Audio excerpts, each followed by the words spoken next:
સુરતથી સમાચાર પાલ વિસ્તારમાં બેફામ ડમ્પરની અડફેટે વિદ્યાર્થીના મોતના કેસમાં ચોંકાવનારો ખુલાસો થયો છે। વિદ્યાર્થીને અકસ્માત કરી ફૂટબોલની જેમ ઉડાવનારા બેફામ ડમ્પરના ચાલક પાસે લાયસન્સ હતું જ નહીં। આ કેસમાં ડમ્પર ચાલક બાદ હવે પોલીસે ડમ્પરના માલિક સામે બેદરકારીનો ગુનો નોંધ્યો છે।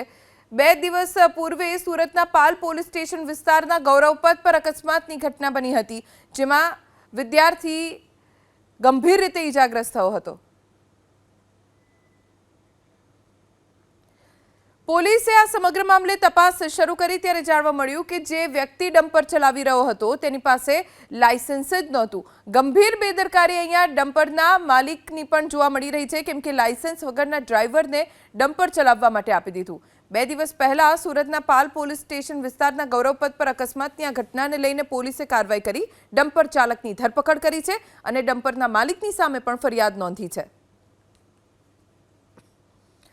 આ સમગ્ર ઘટનાના સીસીટીવી ફૂટેજ પણ સામે આવ્યા હતા। એક વિદ્યાર્થી સાયકલ લઈને પસાર થઈ રહ્યો હતો અને ત્યારે જ પૂરપાટ ઝડપે ડમ્પર ચાલક આવ્યો અને વિદ્યાર્થીને અડફેટે લીધો હતો।